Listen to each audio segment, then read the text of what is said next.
Most horror stories don't begin with screaming. They begin quietly. A motel room after a long drive. A normal walk into your own apartment. A tent in the middle of the woods. A cabin rented for a peaceful weekend. And then, one small thing changes. A door opens. A shadow moves. A sound comes from somewhere it shouldn't.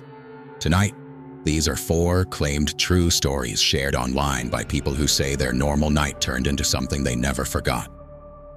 Let's begin. Story 1. The motel door. My husband and I had been driving for hours. By the time we stopped at the motel, we were exhausted. It wasn't a nice place, but it was good enough for one night. That's what we told ourselves. We checked in, parked near the room, and carried our bags inside.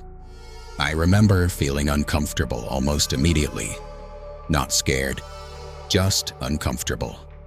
The kind of feeling you get when a place is too quiet but somehow still feels watched.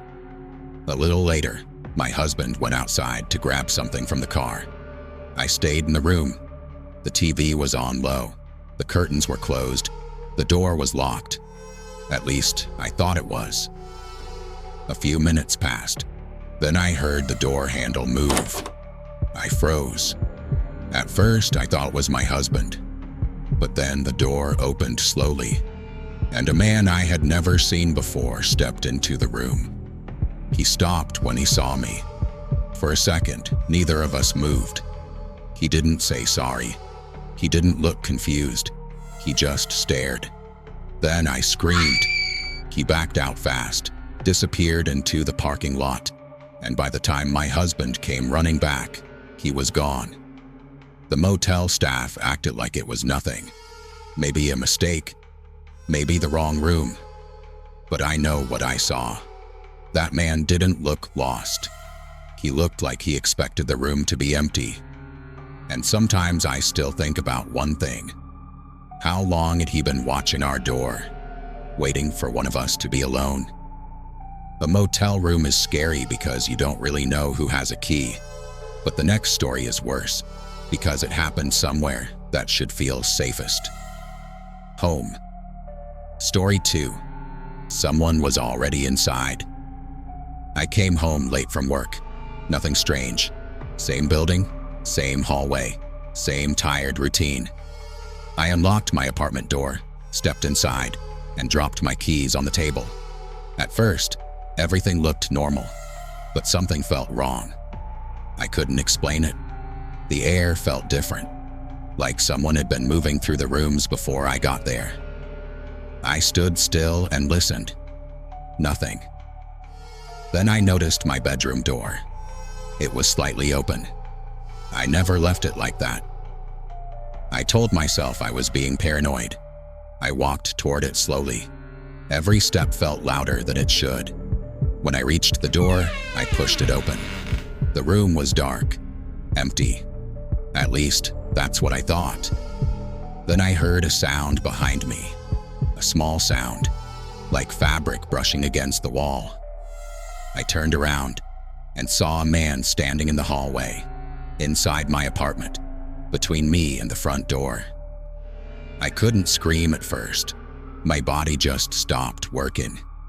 He looked just as surprised as I was, like he hadn't expected me to come home yet. Then he moved. I don't know if he was coming toward me or trying to run. I didn't wait to find out. I grabbed the nearest thing I could and threw it at him. He ducked, shoved past me, and ran out the door. I called the police. They found signs someone had forced their way in through a window. Nothing expensive was taken. That was the worst part, because if he wasn't there to steal, why was he waiting inside? In that story, the danger was already inside the home. In the next one, the danger was outside, sitting in the dark, waiting beside a tent. Story 3. The man outside the tent. I was camping near a national park, not in a crowded campground, not near other families. I wanted quiet, So I picked a more isolated spot, set up my tent, made a small fire, and eventually went to sleep. Sometime during the night, I woke up. I don't know why. There was no loud sound, no animal noise, just a feeling, like something outside had changed. I lay there in the dark, listening. Then I heard it. Footsteps. Slow footsteps. Not far away. Right outside my tent. I held my breath. The footsteps stopped near the dead fire. Then I saw a shadow through the tent fabric. A person, standing there. I didn't move. I didn't speak. For a while, the shadow didn't move either. Then a man's voice said, "I know you're awake." My blood went cold. I reached for my phone, but there was barely any signal. The man stayed outside the tent. I could hear him breathing. Then he started walking around it slowly, circle after circle, like he was deciding what to do. Eventually, I heard his footsteps move away. I waited. 10 minutes, maybe 20. Then I grabbed my keys, left everything behind, and ran to my car. As I drove away, my headlights passed over the trees. For 1 second, I saw him, standing at the edge of the woods, watching me leave. Being alone in the woods is terrifying because there's nowhere to run. But sometimes even a locked cabin doesn't feel far enough away. Story 4. The Midnight Visitor. We rented the cabin because we wanted peace. No neighbors, no traffic, no city noise, just trees, a fireplace, and one quiet weekend away from everyone. For most of the day, it was perfect. But after midnight, we heard a knock. Not loud, not aggressive. Just 3 slow knocks on the front door. We looked at each other. Nobody was supposed to be there. The cabin was far from the main road. There was no other houses nearby. I went to the window but didn't turn on the light. Outside, I could see a figure standing on the porch.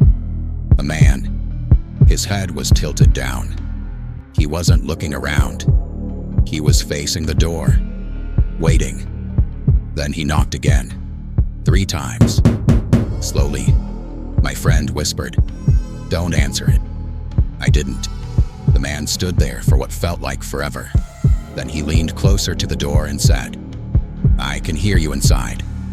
We didn't move. We didn't breathe. Then he tried the handle. Once, twice. The door stayed locked. After that, he walked away from the porch. But he didn't leave. We could hear his footsteps outside, going around the cabin, past the windows, around the back. Then, silence. We called the police, but the cabin was so far out it took a long time for anyone to arrive. By the time they got there, the man was gone.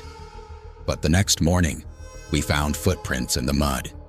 They went all the way around the cabin, every window, every door, and then back into the woods. A motel room, an apartment, a tent, a cabin. 4 places that should have been safe enough, but they weren't. The scariest stories are not always the ones with monsters.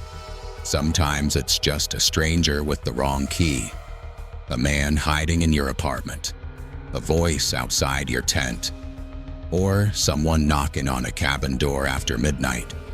That's what makes these stories stay with you. They don't feel impossible. They feel close, like they could happen on an ordinary night, when you're tired, alone, and not paying attention. Subscribe to Cold Room Mysteries for more true horror stories and dark real-life encounters. And tell me in the comments, which story disturbed you the most?